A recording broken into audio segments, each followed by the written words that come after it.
اعوذ باللہ من الشیطان الرجیم بسم اللہ الرحمن الرحیم الحمد للہ رب العالمین والصلاة والسلام علی اشرف الانبیاء والمرسلین ابی القاسم محمد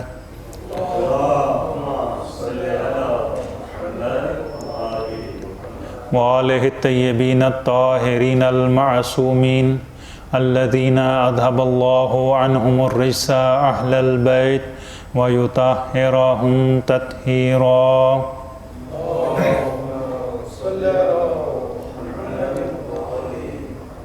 ولعنة الله على أعدائهم أجمعين. أما بعد فقد قال الله تبارك وتعالى في قرآن الكريم أعوذ بالله من الشيطان الرجيم بسم اللہ الرحمن الرحیم لقد ارسلنا رسلنا بالبینات وانزلنا معهم الکتاب والمیزان لیقوم الناس بالقسط. صلوات.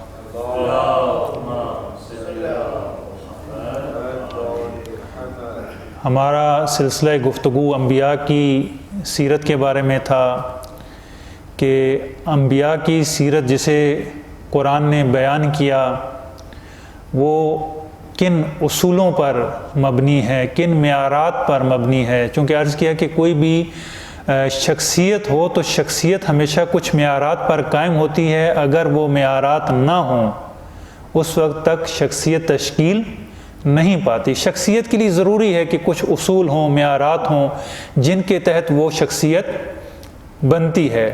اچھے اصول ہوں تو اچھی شخصیت ہوگی، برے اصول ہوں تو بری شخصیت ہوگی. سیرت کا معنی بھی عرض کیا کہ طرز عمل کو سیرت کہتے ہیں. اس طرز عمل سے انسان کی شخصیت تشکیل پاتی ہے. اور قرآن میں جو انبیاء کو متعارف کروایا گیا وہ بعنوان اسوہ، بعنوان رول ماڈل، کہ ان کو دیکھ کر ہم زندگی میں ان کی پیروی کر سکیں. اور یہ نہیں کہ فقط ہمیں، بلکہ اگر ہم سورہ انبیاء کا مطالعہ کریں تو اس میں تقریباً 24 انبیاء کا نام کے ساتھ تذکرہ موجود ہے.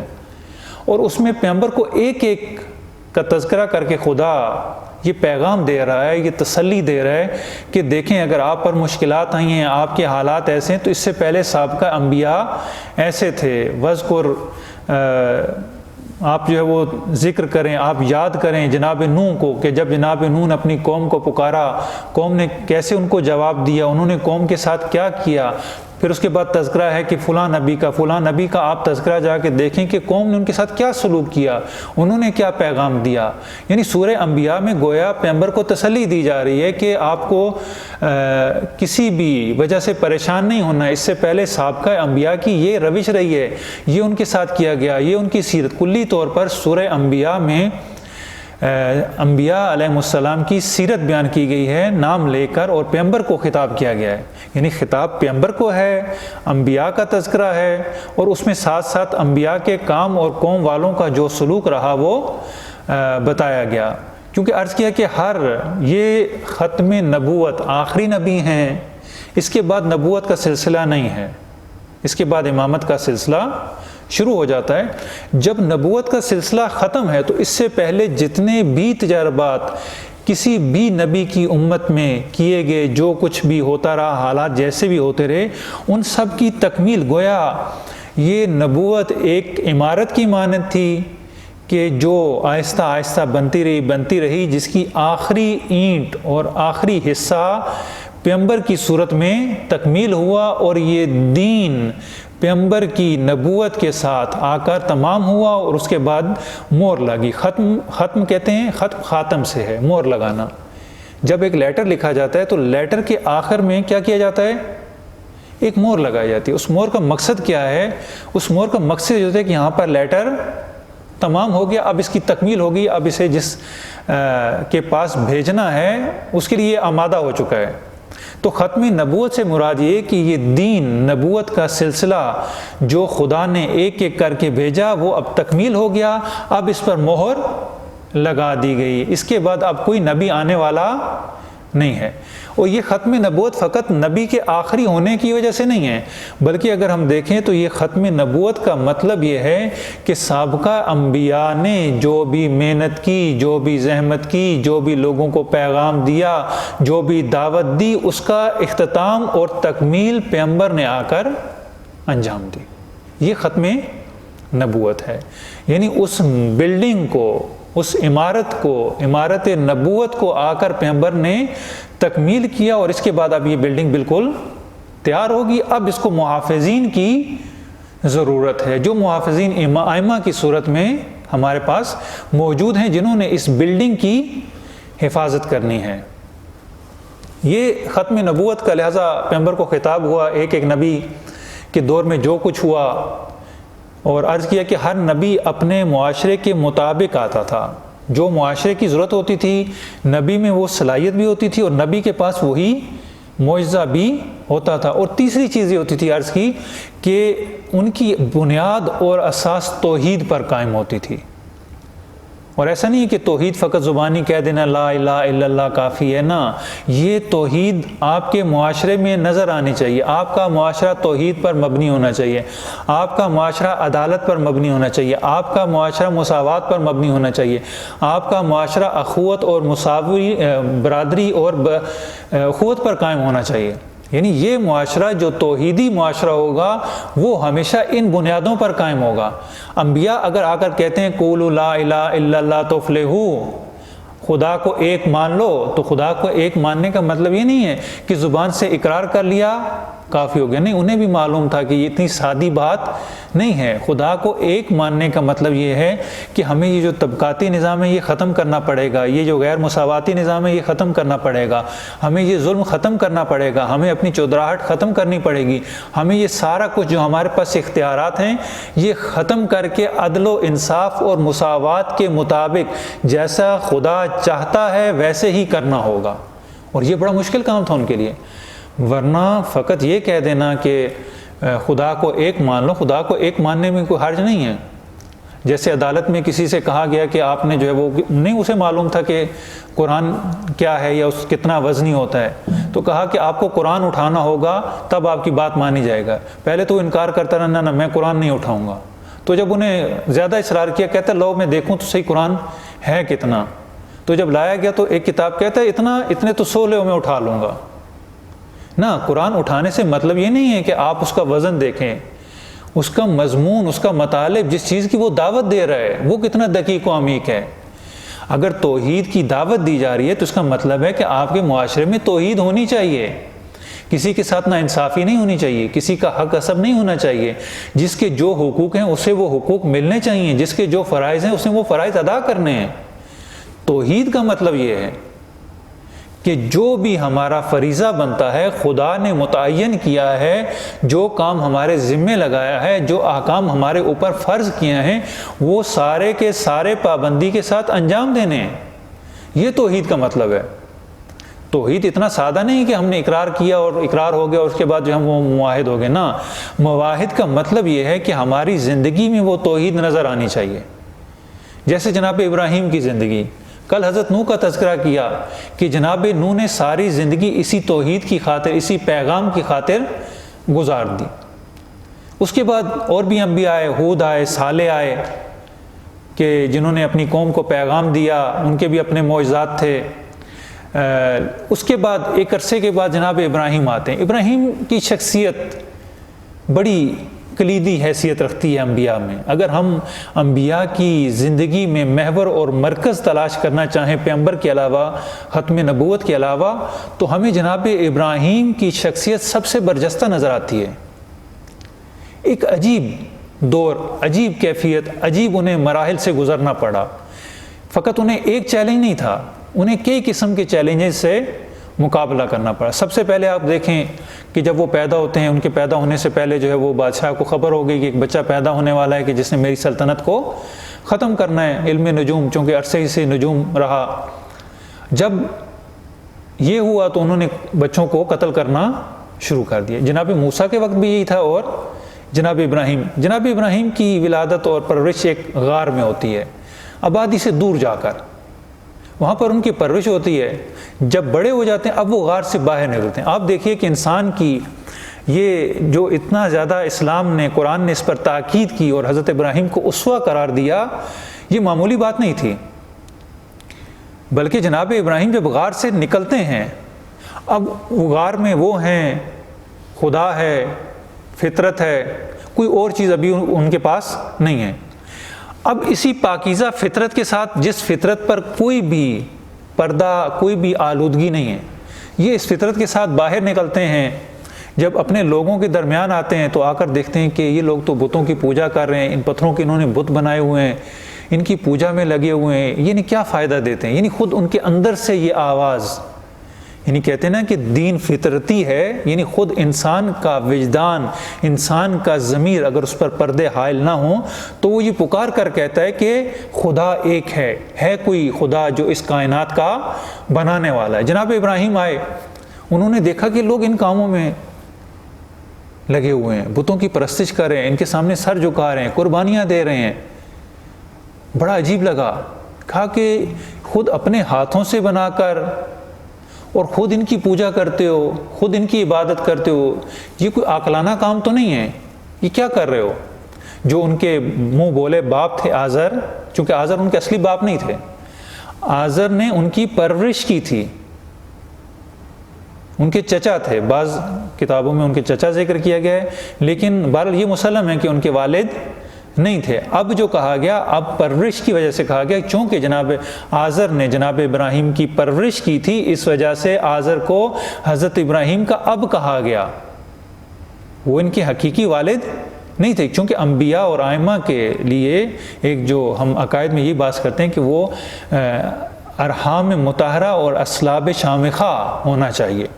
تو جناب ابراہیم نے آ کر اپنے اسی منہ بولے باپ سے کہا، آزر سے، کہ یہ آپ لوگ کیا کر رہے ہو؟ یہ تو بت ہیں، یہ تو پتھر ہیں، یہ تو لکڑیاں ہیں، ان کا تو کوئی فائدہ نہیں، آپ خود ہی بناتے ہو، خود ہی ان کے سامنے جھک جاتے ہو. تو انہوں نے کہا کہ نہ، یہ تم نے کیا باتیں شروع کر دی ہیں، بے وقوف ہو گئے ہو، تم نے ہمارے خداؤں کی مخالفت شروع کر دی ہے. تو جناب ابراہیم ان سے استدلال کرتے ہیں، ان سے مباحثہ کرتے ہیں، کہتے ہیں کہ بتائیے ان کا کیا فائدہ ہے، آپ کیوں انہیں پوجتے ہیں؟ تو ان کے پاس تنہا جو دلیل ان کے پاس موجود تھی وہ یہ تھی کہ انا وجدنا آباءنا، ہم نے اپنے باپ دادا کو اسی دین پر، یہی بت پرستی کرتے پایا ہے. چونکہ یہ ہمیں باپ دادا سے میراث ملی ہے، لہٰذا ہم اسی وجہ سے بت پرستی کرتے ہیں، اسے چھوڑنے کے لیے تیار بھی نہیں ہیں. یعنی آپ دلیل دیکھیے کہ ہم نے اپنے باپ دادا کو اس دین پر پایا ہے. قرآن کہتا ہے اگرچہ ان کے باپ دادا گمراہ ہی کیوں نہ ہوں، وہ اپنے ظن اور گمان پر اس پر چلتے تھے، اور ظن اور گمان کبھی بھی انسان کو حقیقت نہیں بتلا سکتے.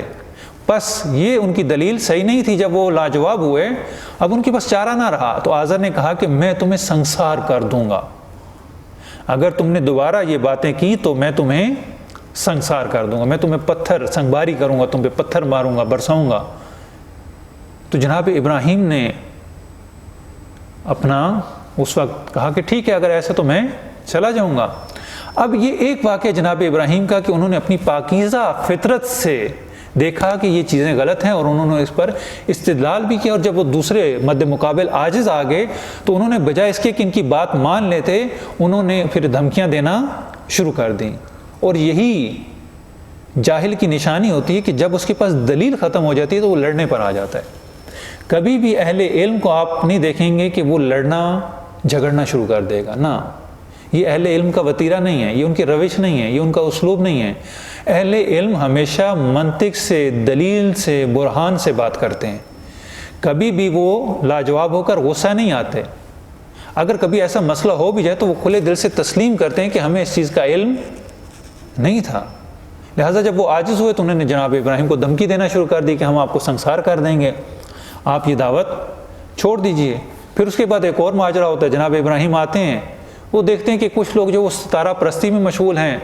رات کا وقت ہو گیا، لما جنّا علیہ اللیل، جب رات کا اندھیرا چھا گیا، رات کی تاریکی چھا گئی اور لوگوں نے ستارے کی پرستش کرنا شروع کر دی. تو حضرت ابراہیم بھی ان کے ساتھ مل گئے. دیکھیں، حضرت ابراہیم نے ستارہ پرستی نہیں کی، سورج پرستی نہیں کی، بلکہ حضرت ابراہیم تھوڑا سا جب ہم منطق میں گفتگو کرتے ہیں تو منطق میں یا جدل میں ایسا ہوتا ہے کہ ہم اپنے طرف مقابل جو ہمارے ہوتا ہے جب اس کے ساتھ بحث و گفتگو ہو رہی ہوتی ہے تو کچھ وقت تک اس کے ساتھ چلتے ہیں، ٹھیک ہے ہم آپ کی یہ بات بھی مانتے ہیں، ہم آپ کی یہ بات بھی مانتے ہیں، ہم آپ کی یہ بات بھی مانتے ہیں۔ جب ہم 2-3 مرحلے ان کے ساتھ چلتے ہیں تو پھر ہم انہیں بتاتے ہیں کہ نہ آپ کا یہ استدلال غلط تھا، آپ کی یہ بات بھی غلط تھی، آپ کی یہ بات بھی غلط تھی، آپ کی یہ بات بھی غلط تھی، لیکن غلط ثابت کرنے کے لیے تھوڑا سا ہمراہ چلنا پڑتا ہے تاکہ بتایا جا سکے کہ آپ کی یہ باتیں جو آپ بتا رہے تھے یہ تو صحیح نہیں ہیں۔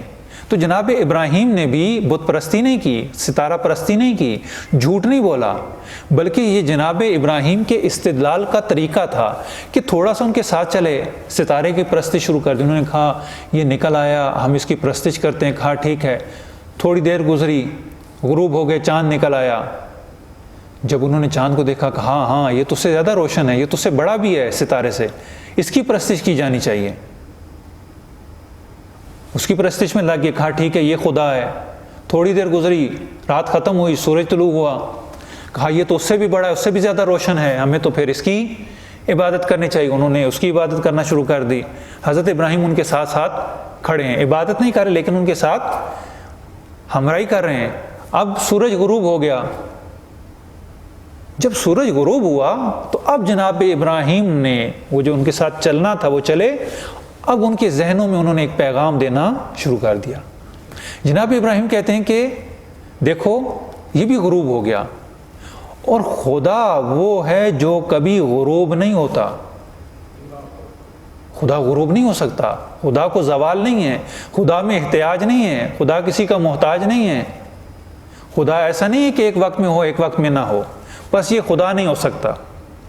یعنی یہ استدلال تھا جناب ابراہیم کا ستارہ پرستوں کے خلاف، چاند پرستوں کے خلاف اور سورج پرستوں کے خلاف، استدلال کے ذریعے سے، دلیل کے ذریعے سے، برہان کے ذریعے سے، لیکن اس کے لیے انہیں تھوڑا سا اپنے موقف سے ہٹنا پڑا اور ان کے ساتھ تھوڑی سی ان کی ہمراہی کرنی پڑی۔ یہ ہمراہی بت پرستی میں نہیں تھی، شرک نہیں تھا، نعوذ باللہ، نہ، یہ ان کو سمجھانے کے لیے تھوڑا تھوڑا ان کا ساتھ دینا تھا، ان کو سمجھانے کے لیے کہ اگر آپ یہ کہہ رہے ہو تو اس کا یہ مطلب ہے۔ اور جب ڈوب گیا کہا کہ نہ، یہ میرا اصلی عقیدہ یہ ہے کہ خدا کبھی بھی غروب ہونے والا نہیں ہے، یہ اصلی عقیدہ تھا جناب ابراہیم کا۔ ورنہ بعض روایات میں ہے، بعض مکاتب کی، بعض تاریخ کی کتابوں میں کہ 3 مقامات ایسے ہیں کہ جہاں پر جناب ابراہیم نے جھوٹ بولا۔ نہ، نبی جھوٹ نہیں بولتا، نبی کبھی بھی جھوٹ نہیں بول سکتا۔ یہ جھوٹ نہیں تھا جناب ابراہیم نے جو کچھ کہا، یہ فقط اور فقط ان کے استدلال اور برہان کا ایک طریقہ تھا۔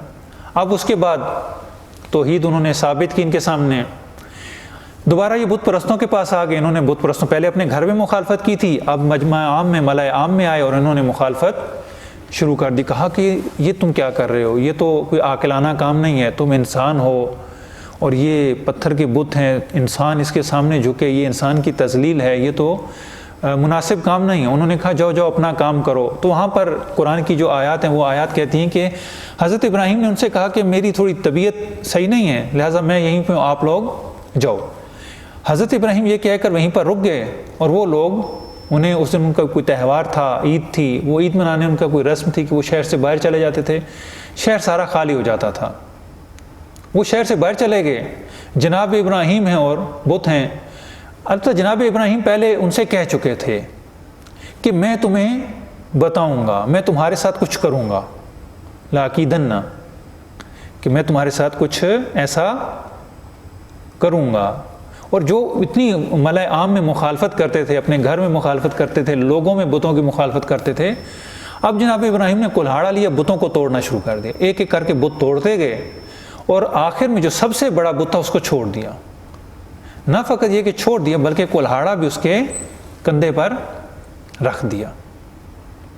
جب وہ لوگ شام کو واپس آئے، انہوں نے دیکھا کہ سارے جو ہے وہ ہمارے خدا تو دھرم بھرم ہو گئے ہیں، تباہ و برباد ہو چکے ہیں۔ یعنی انہیں اتنا دیکھنے کے بعد بھی ان کے ذہن میں، ان کی عقل میں یہ بات نہ آئی کہ وہ خدا کہ جو ٹوٹا پھوٹا زمین پر بکھرا پڑا ہے، تباہ ہو چکا ہے، وہ تباہ شدہ پتھر وہ کیا خدا ہو سکتے ہیں؟ لیکن پھر بھی ان کی عقل نے کام نہ کیا، بلکہ انہوں نے الٹا جو ہے وہ جناب ابراہیم کو ملامت کرنا شروع کر دی. انہوں نے کہا ہاں یہ ہو سکتا ہے تو فقط اسی کا کام ہے. یعنی ان کو پتا تھا کہ ابراہیم کے علاوہ کوئی اور یہ کام نہیں کر سکتا. اگر یہ کام ہے تو فقط جناب ابراہیم کا ہے. ہمارے معاشرے میں ہوتا ہے، اگر کبھی کوئی معمولاً ایسا ہوتا ہے، برائی میں ہوتا ہے کہ کوئی برا کام ہو تو کسی محلے میں تو ہر کسی کی نظر جو ہے وہ خاص فرد پر جاتی ہے کہ ہمارے محلے میں یہی بندہ جو ہے وہ شریر آدمی ہے. اگر یہ حرکت بھی اس نے ولو کی ہو یا نہ کی ہو، لیکن سب کا گمان اسی کی طرف جاتا ہے کہ یقیناً اسی نے کیا ہوگا. جیسے اسلامی ممالک میں کچھ ہوتا ہے تو پیچھے جو ہے وہ ایک دوسرے ملک کا نام لے لیا جاتا ہے کہ اس کے پیچھے حتماً جو ہے وہ امریکہ کی شرارت ہے. پاکستان میں کچھ ہوتا ہے تو فوراً کہا جاتا ہے کہ کچھ بھی ہو تو اس کے پیچھے انڈیا کا ہاتھ ہے، اور اکثر موارد میں ایسا ہی ہوتا ہے. اب یہ کام جو جناب ابراہیم نے کیا، بت توڑے، تو کسی کو شک نہیں تھا کہ یہ جناب ابراہیم نے نہیں کیا ہوگا. سب کو یقین تھا اور سب نے انگشت اتہام جو تھی وہ جناب ابراہیم کی طرف ہوگی کہ اگر یہ کام کوئی کر سکتا ہے تو وہ جناب ابراہیم ہے. کیوں؟ اس لیے کہ پہلے وہ ایسا کام باتیں کر چکے ہیں، وہ دھمکی دے چکے ہیں، لہٰذا یہ کام ابراہیم کا. اس کو بلاؤ. جناب ابراہیم کو لایا گیا تو جناب ابراہیم سے پوچھا کہ آپ نے یہ کام کیا ہے؟ تو جناب ابراہیم نے یہ نہیں کہا کہ میں نے یہ نہیں کیا، انکار نہیں کیا. کہتے ہیں ان بتوں سے پوچھ لو، بلکہ کہتے ہیں کہ بل فعلہم کبیر، یہ جو ان کا بڑا بت ہے اس نے یہ کام کیا ہوگا. چونکہ ہمارے دنیا میں رسم ہے، قاعدہ قانون ہے کہ جب بھی کوئی قتل ہو جاتا ہے تو قتل کے بعد سب سے پہلے پولیس کس چیز کو ڈھونڈتی ہے؟ آلہ قتل کو. اور جس کے پاس سے آلہ قتل برآمد ہو جائے وہی قاتل ہوتا ہے. آپ نے یقیناً دیکھا ہوگا، کہانیوں میں پڑھا ہوگا کہ ایک شخص جو ہے وہ قتل ہو گیا، دوسرے کے پاس ہاتھ میں فقط جو ہے وہ چھری جس سے وہ ذبح ہوا تھا اس کے ہاتھ میں وہ آ گئی، اس نے وہ فوراً اوپر سے پولیس آ گئی، اس نے دیکھا تو اس نے کہا کہ یہ مجرم ہے. کیوں؟ آلہ قتل اس کے پاس ہے. اب وہ کلہاڑا جناب اس کے بت کے کندھوں پر ہے. حضرت ابراہیم کہہ رہے ہیں کہ اس سے پوچھو، یعنی گویا کہنا یہ چاہ رہے ہیں کہ آلہ قتل اس کے پاس ہے، قاتل بھی یہی ہے، اسی نے توڑا ہے. تو کہتے ہیں کہ یہ کیسے کر سکتا ہے؟ انہوں نے، اور قرآن کے الفاظ موجود ہیں، ناقصو، انہوں نے اپنے سروں کو نیچے جھکا دیا. یعنی اب انہیں معلوم ہے کہ ابراہیم کیا بات کرنے والے ہیں، انہیں ابراہیم کا استدلال معلوم ہے کہ ابراہیم کی اس سے مراد کیا ہے. انہوں نے اپنے سروں کو نیچے جھکایا، سر نیچے کر کے کہتے ہیں کہ انہیں کیا پتا، یہ کیا جانتے ہیں، یہ تو بول نہیں سکتے، ان میں تو اتنی جان نہیں ہے. اب جناب ابراہیم نے کہا کہ میں تمہیں یہی سمجھانا چاہتا تھا کہ جو اپنی حفاظت نہیں کر سکتے، جو خود نہیں کر سکتے، جنہیں تم اپنے ہاتھوں سے گھڑتے ہو، اپنے ہاتھوں سے بناتے ہو، وہ اس لائق نہیں ہے کہ ان کی پرستش کی جائے. یہ بت اس قابل نہیں ہیں، یہ تمہیں کوئی فائدہ اور نقصان نہیں دے سکتے، یہ تمہارے کسی کام کے نہیں ہیں، یہ تم نے اپنے آپ کو دھوکہ دیا ہوا ہے، یہ قیامت کے دن بھی تمہارے کسی کام نہیں آئیں گے، یہ دنیا میں بھی تمہارے کام کے نہیں ہیں، یہ تمہاری ارزش نہیں ہے، تمہاری قیمت نہیں ہے کہ تم اپنے سے پستر مخلوق کے سامنے جھک جاؤ. اب وہاں دوبارہ مبہوت ہو گئے، ان کے پاس کوئی جواب نہیں تھا. لہٰذا انہوں نے کیا کیا، جب انہوں نے دیکھا کہ ہمارے پاس کوئی دلیل نہیں ہے، استدلال نہیں ہے، منطق نہیں ہے اس کے مقابلے میں، اب جناب انہوں نے کہا کہ اس کو آگ میں حرقو، انہیں جلا دو. قرآن میں دو جگہ ذکر ہے، ایک جگہ کہ الاؤ کا ذکر ہے، الاؤ لایا گیا اور پورا یعنی جہنم بنا دی گئی. یعنی اتنی آگ، اتنی بڑی آگ تھی، اتنی بڑی آگ تھی کہ گویا جہنم کا سما، قرآن نے اسے جہنم کہا ہے. اتنی زیادہ آگ، اتنی تعداد میں. اور یہ بھی کہا جاتا ہے، بعض روایات میں ملتا ہے کہ یہ جو آگ تھی، یہ آگ قربتاً اللہ، جسے ہم کہتے ہیں کہ کوئی بھی خدا کے لیے جب کام کرنا ہو تو خدا کے لیے کام کیا جاتا ہے، تو یہ ساری لوگ اس میں انہوں نے اپنا اس کار خیر میں، جو ان کے نزدیک کار خیر تھا، اس کار خیر میں گویا حصہ ڈالا اور لکڑیاں اکٹھی کرنا شروع کر دی. پورے شہر میں، پورے ملک کے لوگ اس پر لگ گئے کہ لکڑیاں اکٹھی کریں. چونکہ حضرت ابراہیم جو ہے وہ بابل، یہ جو عراق کی سرزمین ہے، یہاں پر اس منطقے میں تھے، تو یہاں پر جناب ابراہیم کو طے یہ ہوا کہ ابراہیم کو آگ میں ڈالنا.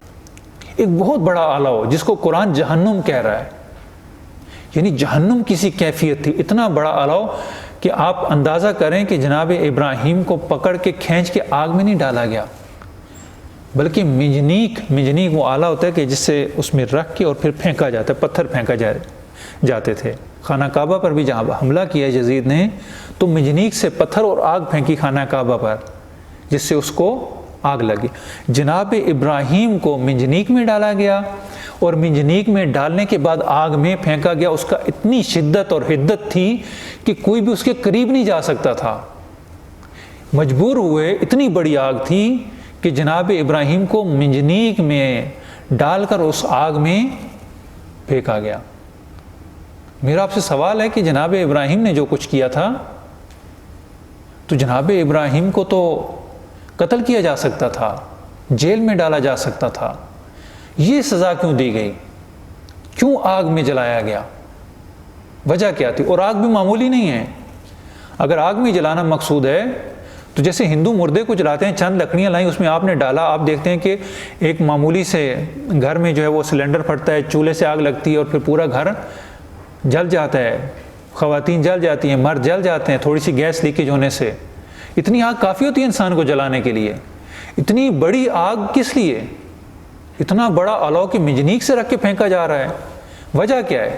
وجہ یہ ہے کہ جناب ابراہیم سے بدلہ نہیں لینا، جناب ابراہیم کو قتل نہیں کرنا، جناب ابراہیم کو فقط ختم نہیں کرنا، بلکہ یہ سارا اہتمام اس لیے تھا کہ جو جرم جناب ابراہیم نے کیا ہے، جو ان لوگوں کو ان کے بقول ان کے دین سے ہٹا رہے ہیں، یہ اتنا بڑا جرم تھا کہ جناب ابراہیم کو نشان عبرت بنانا ہے۔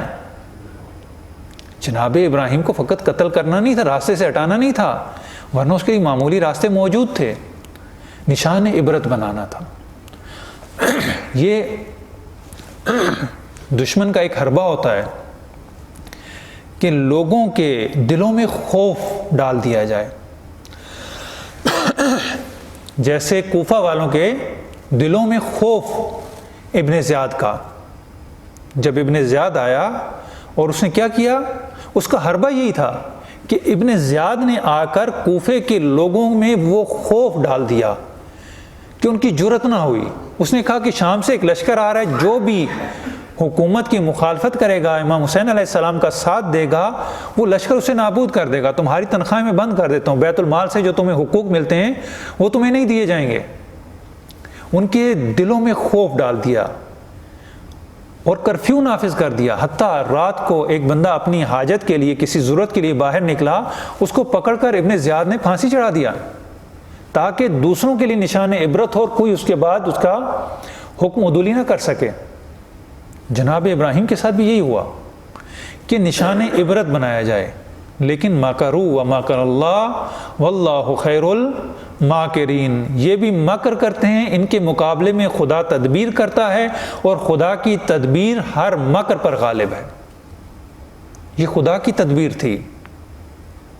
یا نارو کونی بردم و سلامن علی ابراہیم، اے آگ ٹھنڈی ہو جا ابراہیم پر۔ اور بعض کہتے ہیں کہ یہ ٹھنڈی ہونے سے اتنا بھی نہیں کہ جناب ابراہیم کو سردی لگ جائے، نہ، ایسی ٹھنڈی ہو جا کہ ان کے لیے سلامتی رہے، سلامت رہیں، وہ بالکل ہی ٹھنڈے بھی نہیں ہو جانا۔ اب انہوں نے جب ڈالا، اور نمرود ایک بہت بڑا اس نے مینار برج بنایا ہوا تھا، وہاں سے وہ دیکھ رہا تھا، منظر سارا دیکھ رہا تھا کہ کیسے ڈالا گیا۔ یعنی آپ اس سارے اہتمام سے، اس کے دیکھنے کے لوگوں کو جمع ہونے سے آپ اندازہ لگا سکتے ہیں کہ جناب ابراہیم نے کتنا بڑا کام کیا، اس کے کتنے زیادہ اثرات تھے، اور ان کے مقابلے میں جناب ابراہیم کے ساتھ کیا کیا۔ جب اس نے اس برج سے اوپر سے دیکھا کہ جناب ابراہیم تو اندر خدا کی تسبیح میں مشغول ہیں اور وہ تو عبادت میں مشغول ہیں، انہیں تو کچھ بھی نہیں ہوا، اب وہاں سے وہ منصرف ہو گئے، پھر بھی ایمان نہیں لے کر آئے۔ اتنے ڈھیٹ تھے، اتنے لجوج تھے کہ اتنا کچھ دیکھنے کے بعد بھی استدلال فطرت سے کیا، وہ آگے سے لاجواب ہو گئے۔ بتوں کے مقابلے میں آ کے جب انہیں سمجھایا، جواب نہ لا سکے۔ اس کے بعد جب بتوں کو توڑ کر سمجھایا، تب بھی نہ سمجھے۔ اس کے بعد جب آگ میں انہوں نے یہ سارا منظر دیکھا اور جناب ابراہیم صحیح و سالم نکل آئے، پھر بھی وہ جناب ابراہیم پر ایمان نہیں لائے، اتنے سخت دل لوگ تھے۔ اب کہا کہ جناب ابراہیم کو یہاں سے شہر بدر کر دیا جائے، یہ ایک امتحان جناب ابراہیم کا ختم ہوتا ہے۔ اب جناب ابراہیم گئے، اس کے بعد جیسے ہی وہ ایک بادشاہ وہاں پہ انہیں ملا اور انہوں نے جو ہے وہ جناب سارہ کے بارے میں پوچھا، اور پھر وہ سارا ماجرا، پھر جناب ہاجرہ کا ان کے ساتھ ملنا، پھر ایک اور سرزمین پر جانا، وہاں پر انہوں نے رہنا شروع کر دیا۔ جناب ابراہیم کی عمر کافی ہو چکی ہے، پیر ہو چکے ہیں، بوڑھے ہو چکے ہیں، لیکن ان کے ہاں اولاد نہیں ہے۔ اولاد نہیں ہے۔ ہر انسان کی خواہش ہوتی ہے کہ خدا اسے اولاد عطا فرمائے، اور خصوصاً ہمارے معاشرے میں کہ اولاد نرینہ عطا فرمائے۔ البتہ ہمارے ائمہ کے ہاں یہ نہیں ہوتا تھا۔ ائمہ علیہ السلام کے پاس جب آ کر انہیں خوشخبری دی جاتی تھی کہ آپ کے ہاں ولادت ہوئی ہے، خدا نے آپ کو اولاد دی ہے، تو ائمہ یہ نہیں پوچھتے تھے کہ بیٹا ہے یا بیٹی ہے، بلکہ ائمہ کا کیا سوال ہوتا تھا؟ ان کا سوال یہ ہوتا تھا کہ صحیح و سالم ہے یا نہیں۔ بس ہمیشہ اولاد کی اور ان کی صحت و سلامتی کی دعا کرنی چاہیے۔ اولاد نرینہ ہو، بیٹا ہو یا بیٹی ہو، یہ خدا کے ہاتھ میں ہے، اور خدا بہتر سمجھتا ہے کہ ہمارے حق میں کیا چیز بہتر ہے۔ نہ نام بیٹے سے پیدا ہوتا ہے، نہ لڑکی سے نام ختم ہوتا ہے، ایسا نہیں ہے۔ یہ ایک غلط فکر ہمارے معاشرے میں رائج ہے۔ اگر یہی ہوتا تو کبھی بھی خدا اپنے محبوب کو بیٹی کی نعمت سے نہ نوازتا اور اسے کوثر خطاب نہ کرتا۔ بیٹی بری چیز نہیں ہے، خدا کی نعمت ہے، خدا کی رحمت ہے، فرق نہیں ہے۔ اولاد ہونی چاہیے، خدا سے یہ دعا کرنی چاہیے کہ خدا ہمیں صحیح و سالم اولاد عطا فرمائے، چاہے نرینہ ہو یا نہ ہو، کوئی فرق نہیں۔ کسی کو پتہ ہے کہ اس کے 3-4 جد جو اس سے پیچھے تھے، آبا و اجداد، ان کے نام کیا تھے؟ وہ کہتے ہیں نا کہ ہمارا نام چلے گا، تو ہر بندہ اپنے خاندان میں جا کر دیکھ لے کہ اسے 3-4 جو اس کے آبا و اجداد تھے، اس سے پیچھے اس کو نام نہیں معلوم ہے۔ بس کہاں گیا ان کا نام؟ جو کہتے تھے بیٹے کی آرزو کرتے تھے کہ بیٹا ہو ہمارا نام رہے۔ آج کسی کو اپنے پردادا تک کا نام معلوم نہیں ہے، اس سے پیچھے چلیں جو کچھ بھی معلوم نہیں ہے بس۔ لیکن نبی کی اولاد آج بھی ان کی بیٹی سے پوری دنیا میں موجود ہے۔ انسان اگر باقی رہتا ہے تو وہ اسی کردار اور سیرت سے باقی رہتا ہے۔ یہ نسل، یہ انسان کی بقا نہیں ہے، یہ جو اختصاص ہے یہ فقط نبی کے لیے ہے کہ ان کی اولاد باقی ہے۔ ورنہ انسان آج شیخ طوسی، شیخ صدوق، شیخ مفید یہ کیوں باقی ہیں؟ اولاد کی وجہ سے۔ کسی کو نہیں معلوم کہ شیخ صدوق کی اولاد کہاں پہ ہے، شیخ مفید کی اولاد کہاں پر ہے، لیکن یہ سب کو معلوم ہے کہ آج حوزہ علمیہ قم میں، حوزہ علمیہ نجف میں، حوزہ علمیہ لکھنؤ میں، حوزہ علمیہ پاکستان میں، دنیا بھر میں جہاں پر بھی علماء موجود ہیں، یہ سارے کے سارے گویا فرزندان ہیں شیخ صدوق کے، شیخ مفید کے، علامہ ہلی کے۔ یہ اولاد تھی ان کا وہ سیرت، کردار، وہ علمی کارنامے آج تک چل رہے ہیں۔ بہرحال جناب ابراہیم کی اولاد نہیں تھی، اور خدا سے انہوں نے دعا کی، اور پیر سنی میں جب وہ بوڑھے ہو چکے ہیں اب ان کو اولاد عطا ہوتی ہے۔ جب فرشتہ آتا ہے ان کے پاس اور آ کر انہیں خوشخبری دیتا ہے۔ البتہ ایک بات پھر عرض کرتا چلوں کہ بیٹی پیدا ہونے پہ معمولاً ہمارے معاشرے میں گریہ کیا جاتا ہے کہ بیٹی پیدا ہو گئی، ایک اور کھانے والی آ گئی، پہلے کم تھیں یہ بھی آ گئی، ہم کیسے ان کو پالیں گے۔ یہ ساری باتیں ہمارے معاشرے میں متاسفانہ ہوتی ہیں، لیکن قرآن کہہ رہا ہے اذا بشر احدہم بالانثی، جب ان میں سے کسی کو بیٹی کی بشارت دی جاتی تھی تو ان کے چہرے سیاہ ہو جاتے تھے۔ قرآن اس کو بشارت کہہ رہا ہے، یہ اپنے لیے بری خبر سمجھتے ہیں نا۔ بیٹی کا ہونا، البتہ بشارت جہنم کے لیے بھی ہے لیکن وہ اور معنی۔ بس بیٹی جو ہے وہ نکمت نہیں ہے، قرآن نے اس کے لیے بشارت کا لفظ استعمال کیا۔ جناب ابراہیم کے ہاں جب فرشتہ آیا، اس نے آ کر انہیں یہ خبر دی تو حضرت سارہ انہیں بڑا تعجب ہوا، کہا کہ میں تو بوڑھی ہو چکی ہوں، انا عجوز، میں تو بوڑھی ہوں، حاذا بالی شیخہ، اور یہ میرے شوہر ہیں یہ بھی بوڑھے ہو چکے ہیں، اب اس سن میں کہ جب اولاد کی کوئی امید ہی نہیں رہتی، یعنی ایسے سن میں، ایسے موقع پر کہ جب اصلاً انسان کو امید ہی نہیں کہ اس کو اولاد ہوگی، اب ایسے میں اولاد دینا یہ تو بڑے تعجب کی بات ہے۔ فزقت وجہہا، انہوں نے اپنے چہرے کو پیٹنا شروع کر دیا کہ یہ کیا ہو گیا، یعنی اس عمر میں میں ماں بنوں گی، اس عمر میں بچے کو پالوں گی۔ تو خدا کا جواب ہے کہ خدا ہر کام کرنے پر قادر ہے، خدا جو چاہے کر سکتا ہے۔ بہرحال آپ کو خدا نے اولاد دینی ہے، پہلے جناب اسماعیل کی صورت میں جناب ہاجرہ سے، اور پھر جناب سارہ سے جناب اسحاق، یہ حضرت ابراہیم کی اولاد ہوئی۔ جب جناب اسماعیل پیدا ہوئے، اب آپ دیکھیے کہ کتنا بڑا امتحان جناب ابراہیم کے لیے۔ وہ اولاد جو بڑھاپے میں ملی، انسان کو ویسی اولاد سے کتنی محبت ہوتی ہے، چاہے جوانی میں ہو چاہے بڑھاپے میں ہو، انسان آرزو کرتا ہے اولاد کی کہ میرے پاس اولاد ہو، خدا مجھے اولاد عطا فرما۔ اب جب اولاد مل گئی تو خدا نے کہا کہ اس اولاد کو جو اس اور بڑھاپے میں جو اولاد ہوتی ہے، آپ نے دیکھا ہوگا کہ جن کی بوڑھی عمر میں شادی ہوتی ہے، خدا انہیں دیر سے اس نعمت سے نوازتا ہے تو وہ زیادہ محبت کرتے ہیں، یا حتیٰ جو بوڑھے ہوتے ہیں وہ اپنے بچوں سے زیادہ اپنے نوازوں سے، پوتے پوتیوں سے محبت کرتے ہیں، یعنی اس سن میں بچوں سے محبت زیادہ ہو جاتی ہے۔ اب ایسے عالم میں کہ وہ پیر ہیں، بوڑھے ہیں، اور خدا نے انہیں اولاد عطا کر دی، اب کتنی محبت ہوگی جناب ابراہیم کو اس اولاد سے، آپ اس کا اندازہ کیجئے، اپنے معاشرے میں ذرا دیکھیے کہ کتنی محبت ہوتی ہے، ابراہیم کو کتنی محبت ہوگی۔ لیکن خدا کا حکم ہوا، اے ابراہیم ان کو جا کر ایک وادی ہے غیر ذی زرع میں جا کر چھوڑ آئیے، یعنی اپنے جگر گوشے کو، اپنی بیوی کو ایک ایسی جگہ پر جہاں پر زندگی کے آثار نہیں ہیں، جہاں کوئی سائبان نہیں ہے، سایہ نہیں ہے، پانی نہیں ہے، زندگی کے آثار نہیں ہیں، ایک چٹیل میدان ہے، وہاں پر جا کر چھوڑیں۔ کیوں؟ لیکن حکم خداوندی تھا، جناب ابراہیم نے یہ نہیں پوچھا، یعنی یہ نہیں کہا کہ کیوں، معلوم تھا کہ اس میں خدا کی کوئی حکمت پوشیدہ ہے، میرا امتحان مقصود ہے۔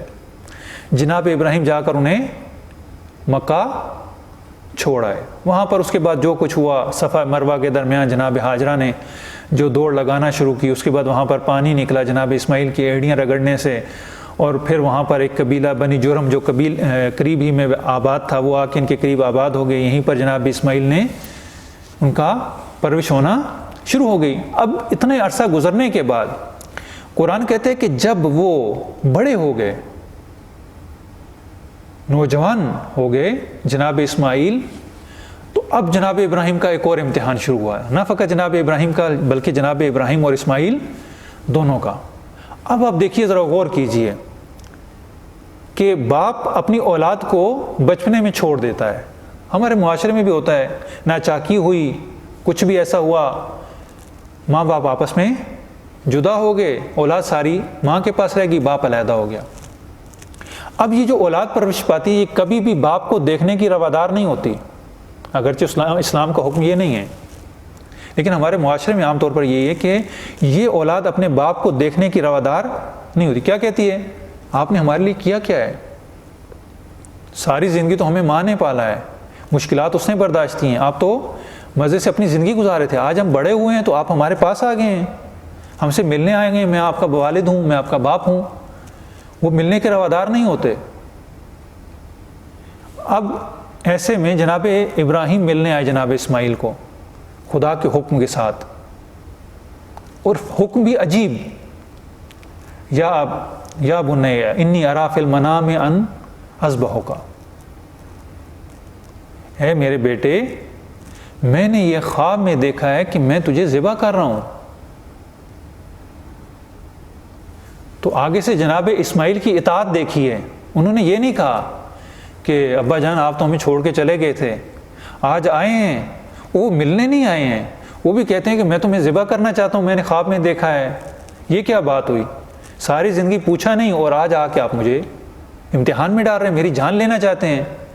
لیکن جناب اسماعیل نے یہ نہیں کہا، آپ اطاعت کا وہ مرتبہ دیکھیے جناب اسماعیل کا، کیا کہتے ہیں، افعل بما تؤمر ستجدنی انشاءاللہ من الصابرین، آپ کو جو حکم خداوندی ہوا ہے آپ اسے بجا لائیے، انشاءاللہ مجھے صابرین میں سے پائیں گے۔ یہ بیٹا ہے، یعنی بیٹے کو ایسے موتی ہونا چاہیے۔ اور پھر جناب ابراہیم جب انہیں لے کر چل پڑے تو یہ بھی بڑا سخت مرحلہ تھا کہ کیسے ایک باپ اپنے بیٹے کے گلے پر چھری چلائے،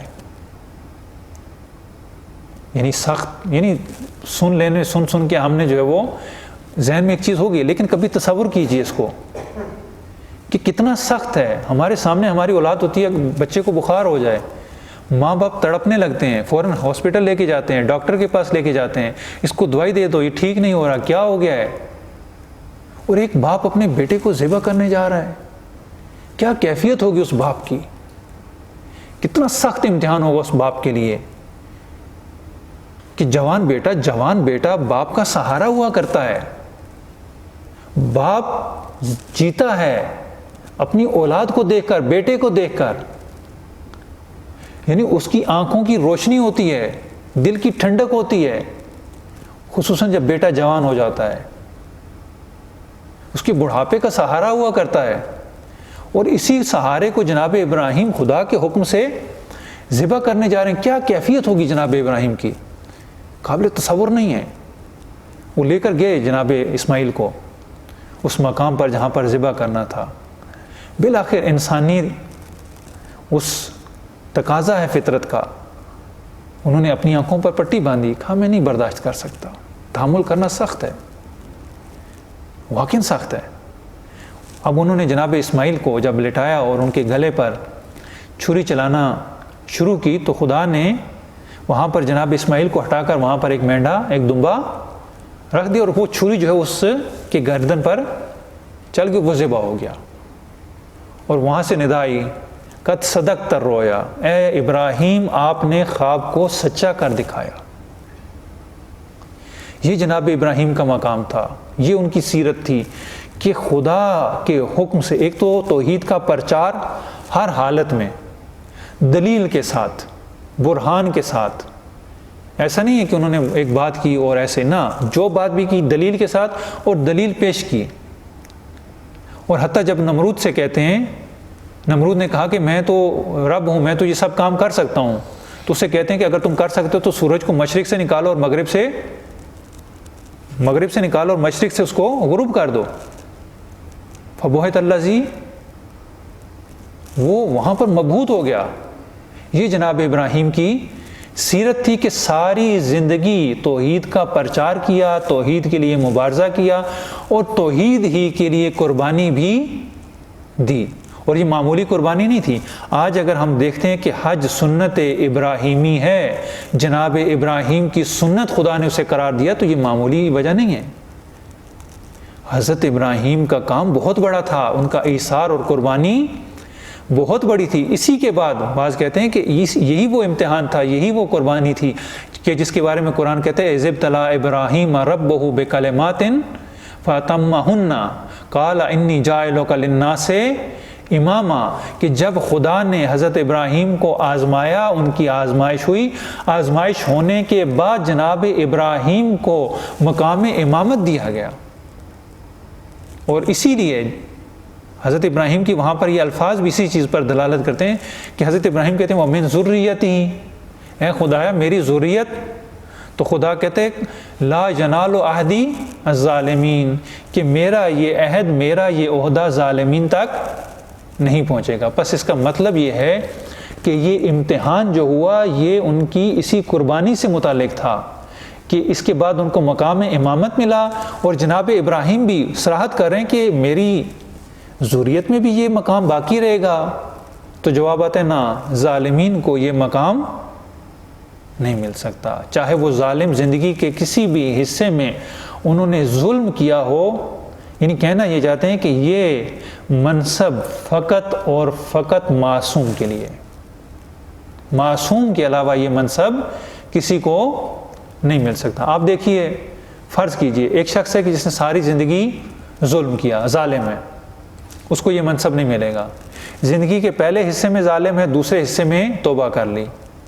زندگی کے پہلے حصے میں ظالم ہے، دوسرے حصے میں توبہ کر لی۔ یا ایسا ہے کہ جس نے ساری زندگی جناب ابراہیم کی طرح باعصمت اور پاکیزہ گزاری ہو۔ اب معلوم ہے کہ یہ جس نے ساری زندگی ظلم کے بارے میں گزاری، حضرت ابراہیم یقیناً اس کے بارے میں سوال نہیں کر رہے، اس کے بارے میں بھی نہیں کہہ رہے کہ اس کی ساری زندگی اچھی گزری ہے۔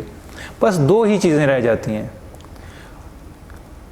اور دو میں سے بھی فقط ایک چیز آپ دیکھیں کہ جس کی پہلی زندگی درست تھی، آخری زندگی کا حصہ گناہوں پر مشتمل تھا۔ حضرت ابراہیم اس کے بارے میں بھی سوال نہیں کر سکتے، اللہ کے نبی ہیں، جانتے ہیں۔